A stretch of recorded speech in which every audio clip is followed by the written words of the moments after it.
샬롬 반갑습니다. 성숙으로의 명령과 권고 시리즈 오늘 7번째 시간입니다. 신의 성품에 참여하는 자, 이런 제목으로 함께 말씀을 나누겠습니다. 성경은 곳곳에 우리에게 완전하라 요구를 하고 계시죠. 하나님의 온전하신가 같이 너희도 온전하라, 내가 완전하니 너희도 완전하라. 이게 이제 명령과 권고의 말씀인데, 이 완전을 성경에는 온전으로 많이 번역을 했고요. 또는 장성, 성숙 이런 단어들로 번역을 했습니다. 이게 원어적으로는 전부 같은 의미죠. 그러면 여기서 이 하나님의 완전과 성도의 완전이 어떻게 다른가? 우리가 하나님이 완전하라 했다고 해서 완전하신 하나님께 똑같은 하나님과 같이 되어지는 건 아니죠. 자, 어느 회사에서 물건을 생산한다고 하면은 그 생산자가 정한 기준이 있다는 거예요.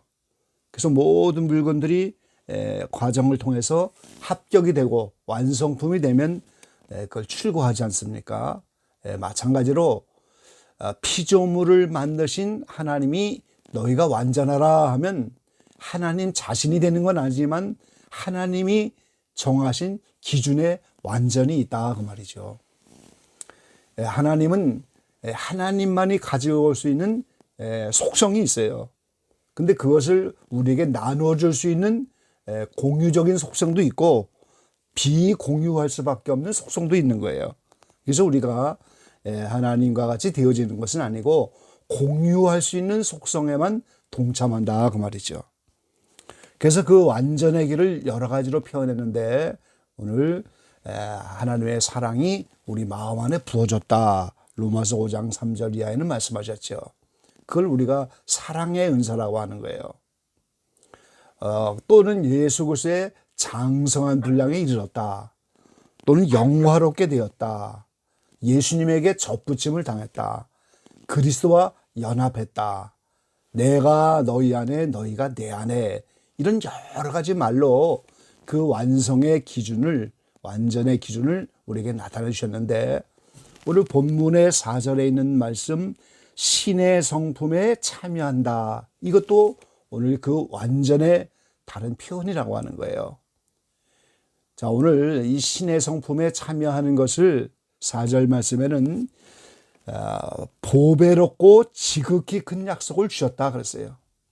그러니까 하나님이 주신 약속이, 성경에 수많은 약속들이 있는데, 우리가 신의 성품에 참여하여 이 하나님이 정한 완전에 이르는 것이 가장 보배롭고 지극히 큰 약속이다, 이 말이죠. 이것이 제일 큰 약속입니다. 이게 가장 보배로운 약속인 거예요. 근데 이 약속을 우리가 받아 누리려면 정욕을 인하여 세상에서 썩어질 것을 피해야 된다, 그렇게 말씀하셨어요. 이 정욕이 남녀 간의 문제가 아니고 애정과 욕망이라고 말씀을 드렸죠. 이 세상에서 애정과 욕망이라고 하는 여러 가지, 이게 본능입니다. 근데 이제 그것이 있기 때문에 생육하고 번성하는 인생인데, 그것만을 만족하려고 정욕대로 살아가면 오늘 우리는 이 약속을 받을 수 없다는 거죠. 그래서 이 세상에서만 잠시 필요한 본능이지만 사도 바울은 정욕을 십자가에 못 박았다, 이렇게 표현하셨어요.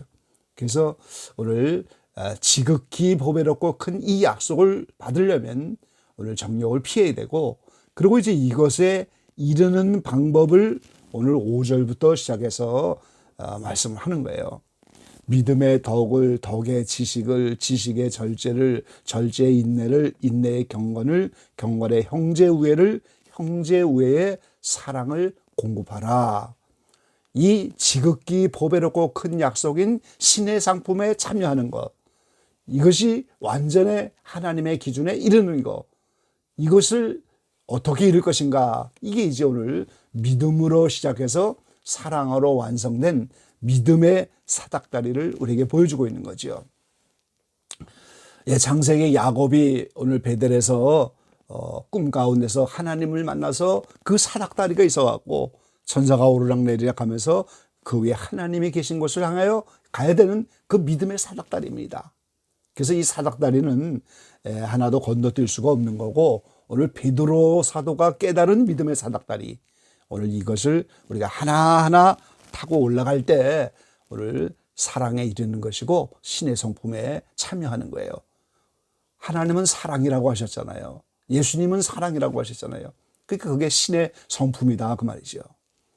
그래서 제일 먼저 시작하는 여기에 믿음은 예수님을 영접하는 믿음을 말합니다. 출애굽의 믿음이죠. 우리가 이 믿음이 하나님의 선물입니다. 그래서 우리는 하나님의 선물로 은혜를 받고 예수님을 영접하여 출애굽을 한다. 이게 이제 오늘 사닥달의 시작이죠. 그 다음에 이제 이 믿음에 덕을 더해야 된다 이렇게 말씀하셨어요. 이 덕은 이웃과의 관계죠. 오늘 예수를 믿어도 오늘 우리가 덕스럽지 못하면 주변의 사람들에게 눈살을 찌푸리게 하는 이런 일을 많이 하는데, 우리는 이웃과의 관계 속에서 내 믿음이 있노라 하면서 덕스럽지 못한 이거를 뛰어넘는 그런 자리로 나가야 된다는 거죠. 수도자들은 복음 삼덕이라고 해서 이 복음적인 권고의 말씀을 세 가지로 해서 일생 수도 성원하면서 이 복음 삼덕을 지키기를 했습니다. 복음 삼덕은 이제 첫째가 청빈입니다. 청빈. 마음이 가난한 자가 천국에 임할 것이다. 그래서 그 마음이 가난한 상태, 늘 주님에 대해서 갈급하고 늘 목마른 사람처럼 주님을 찾는 그런 마음인 거예요. 그래서 그것이 이제 가난한 마음이고 청빈인데, 실제 세례 요한은 광야에서 살면서 오늘 광야에 걸맞는 이런 의식주를 먹고 마시고 살면서 오직 광야에 외친 자의 소리로서의 그 사명 감당한 일에만 전무했던 사람이죠. 그래서 우리가 마음도 가난하지만 이런 세례 요한처럼 이 광야의 삶, 여기는 우리가 영원히 거주하는 곳이 아닙니다. 말씀 훈련 받고 말씀 지키는 훈련 통해서 저 가나안 천국 하나님 나라로 지금 우리가 가야 되는데, 그 하나님 나라에 대해서 늘 갈급하고 늘 주님과 함께 하기를 원하고 이런 갈급한 마음으로 거기에 걸맞는 광야적인 삶을 살면서 주님을 따라가는, 이게 다 청빈의 삶입니다. 그리고 순결, 수도자들은 특별히 절대적으로 남녀간에도 순결해야 되지만 하나님에 대한 순결이에요. 그래서 아시아 7개를 통해서 오늘 교회마다 오늘 적그리스도, 또 배교자, 또 불법을 행하는 자, 이걸 음녀라고 하잖아요. 하나님의 말씀을 떠나서 마귀를 따라가도록 하는 게 음녀인데, 그걸 우리가 영적으로 음행하는 것이고 영적으로 간음하는 것이다 이렇게. 그러니까 매 순간 하루를 살면서 오늘도 내가 하나님의 말씀을 지키지 못했다. 그 순간에 우리는 음행을 하는 거예요. 그래서 하나님에 대한 순결. 그래서 요한계시록 14장에는 14만 4천 명은 오늘 음행하지 않는 자다 그랬잖아요. 매 순간 말씀을 지킬 수 있는 자들이 됐다는 거잖아요. 그게 이기는 자예요. 그래서 하나님에 대한 이런 순결, 그리고 마지막은 순명입니다. 절대 순종하는 거죠. 그래서 수도자들은 자기들을 인도하는 인도자에 대해서 절대 순종하면서 이렇게 덕을 세워나가죠. 이렇게 덕을 세워나가고 그 덕에 지식을 더해가라 그랬어요. 지식을. 오늘 8절 말씀에 너희가 우리 주 예수 그리스도를 알기에 게으르지 않고 그랬잖아요. 주님을 알기에 게으르지 않고. 베드로후서 3장 18절에는 사도 베드로가 오늘 이 말씀을 마치면서 우리 주 곧 구주 예수 그리스도의 은혜와 저를 아는 지식에서 자라가라 그랬어요. 이게 단순한 지식이 아닌 거죠. 우리가 여러분 말씀을 드립니다. 이 경험적으로 맛보아서 아는 그런 지식을 말하는 거예요. 정말 주님이 내 안에 있고 내가 주님 안에 있는 이것이 어떠한 믿음의 경지인지 그걸 경험적으로 맛보아하는 이 안에서 자라가라는 거예요. 그래서 오늘 신앙은 체험입니다. 이건 경험인 거예요. 주님이 내 속에 와 있는 그 성령 충만의 삶은 전부 경험인 거예요. 그리고 이제 이런 지식과 더불어서 절제다 그랬어요.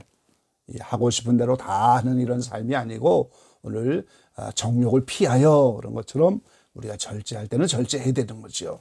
그리고 이어서 인내다 그랬어요. 이 인내는 그냥 무조건 참는 게 아닙니다. 하나님의 말씀을 지키기 위해서 인내하는 거예요. 요한계시록 3장 10절에 말씀하셨잖아요. 빌라델비아 교회의 목회자에게 인내의 말씀을 지켰다 그랬어요. 그러니까 어떤 환경 속에서 하나님의 말씀을 지키려고 그게 인내하는 거예요, 지금.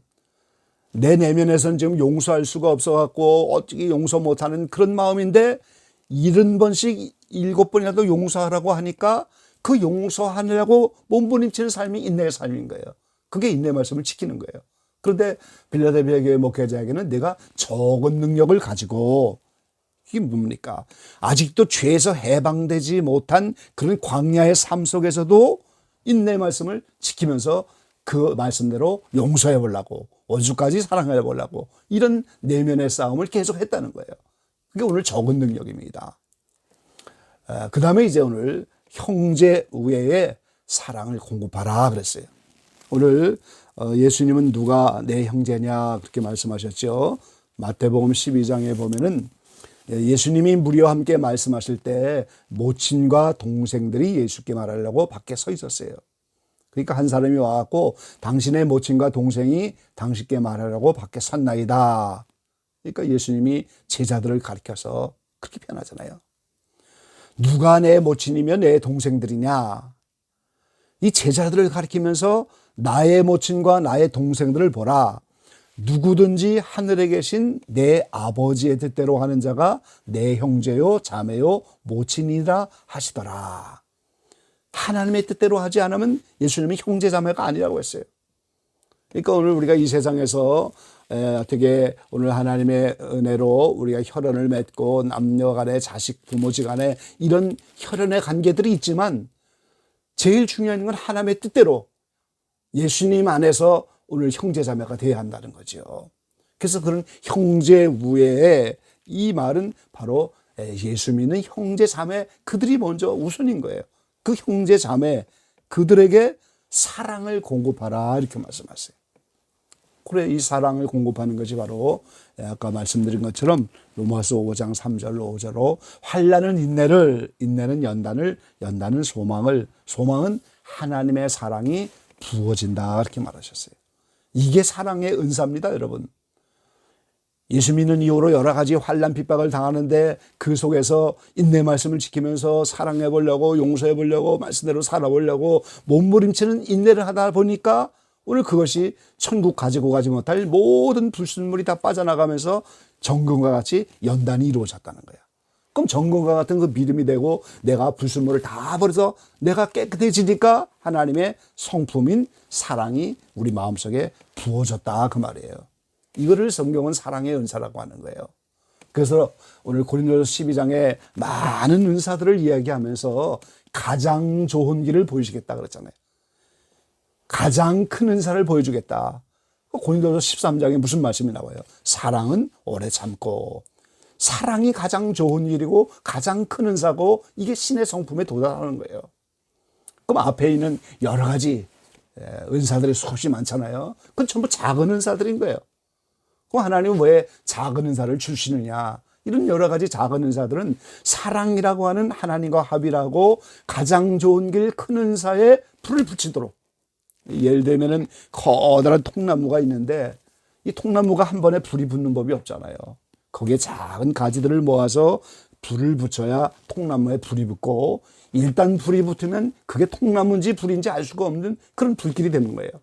그러니까 이 여러 가지 신령한 작은 은사들 물론 그 은사들이 다 중요하지만 통나무라고 하는 그 사랑이라고 하는 큰 은사에 불을 붙이기까지 필요한 은사들인 거예요. 왜 병을 고치는 치유와 신유가 필요합니까? 더 건강을 회복해서 큰 은사인 사랑에 오늘 합의를 이루라고 하는 거예요. 마음속에 사랑이 부어져서 신의 성품에 참여하고 완전의 길에 도달해서 오늘 하나님의 자리에 나아가도록 이것이 필요하니까 하나님이 오늘 병을 고쳐주는 은사를 허락하시는 거예요. 왜 여러 가지 작은 은사들이 필요합니까? 이 사랑을 이루려고 방해되는 요소들을 제거해 주려고 오늘 은사들을 허락하신다 그 말이죠. 그래서 이렇게 믿음으로 시작한 사닥다리가 오늘 결국은 형제 우애에 그 다음에 이제 사랑을 공급해서 사랑에까지 오늘 이르러야 하는 거지요. 이런 사랑의 자리까지 이르게 되면은 오늘 8절 말씀에 이런 것이 너희에게 있어 흡족한즉 물론 사랑까지 이르지 못해도 그 여러 가지 믿음의 사닥다리들 믿음의 덕을, 덕의 지식을, 지식의 절제를, 절제의 인내를, 인내의 경건을, 경건의 형제우애를, 형제우애의 사랑을 공급하라. 이런 사닥대의 모든 것들이 하나하나 다 우리에게 흡족하면 예수 그리스도를 알기에 게으르지 않고 열매 없는 자가 되지 않게 한다. 그렇게 말씀하셨어요. 그러니까 오늘 덕이 없으면 열매 못 맺는 거예요. 지식이 없으면 열매를 못 맺는 거예요. 절제가 없으면 열매를 못 맺는 거예요. 인내가 없으면 열매를 못 맺는 거예요. 형제 우애와 사랑이 없으면 오늘 열매 없는 자가 된다 이 말이지요. 그리고 그것도 끝나지 않지 않습니까? 9절 말씀에 보면 이런 것이 없는 자는 소경이다 그랬어요. 육신의 눈이 멀어서 소경이 아니고 오늘 이런 믿음의 사닥다리의 이런 단계들이 그 속에 없으면 영적인 소경인 거예요. 그러니까 멀리 볼 수가 없어요. 그래서 우리의 모든 죄를 깨끗게 하심을 잊어버렸고 믿지 못하고 나오되는 거죠. 신앙에서 영적인 장님이 되는 거예요. 그 다음에 10절에는 뭐라고 말씀합니까? 더욱 힘써 너희의 부르심과 택하심을 굳게 하라. 너희가 이것을 행한 즉 언제든지 실족지 아니하리라 그랬어요. 예, 마태복음 22장에 보면은 오늘 혼인 비유의 말씀이 있잖아요. 이 혼인잔치에 먼저 청함을 받은 자들이 다 나오지 못하니까 오늘 임금님이 오늘 전부 그 동네를 불살라 버리고 혼인잔치가 예비되어서 합당치 않으니까 사거리의 길에 가서 닥치는 대로 초청하여 오라 그랬어요. 그럼 이 혼인잔치에 먼저 부름받은 사람들이 구약 성도들이죠. 근데 구약 성도들이 오늘 말씀을 지키지 않고 혼인잔치에 오지 않으니까 AD 70년에 이스라엘이 완전히 망하고 그때부터 사거리 길에 나가 복음을 전하는 것처럼 이방인의 충만한 수를 채우기 위해서 오늘 이방인의 온 세계에 복음이 전파됐잖아요. 그래서 오늘 혼인잔치에 손님이 가득 들어왔단 말이죠.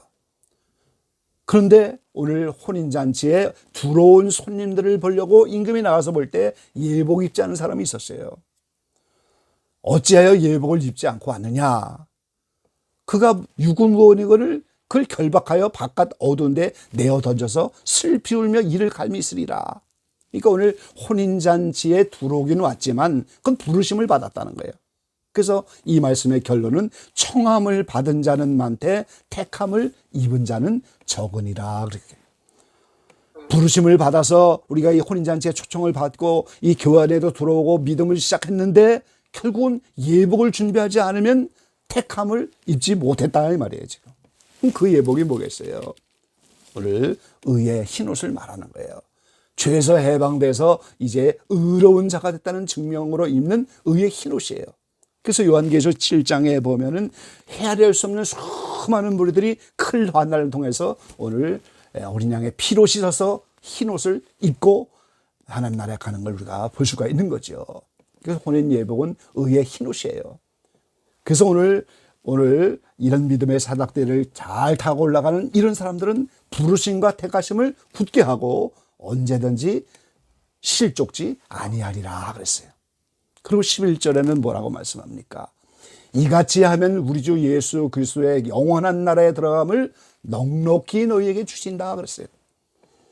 혼인 예복이 다 준비돼서 부르심을 입고 택하심이 굳어졌고 이런 것들이 있기 때문에 열매도 많이 있고 이런 것들이 많기 때문에 소금도 아니고 이런 사람들은 하나님 나라에 넉넉히 들어간다 이렇게 말씀하셔요.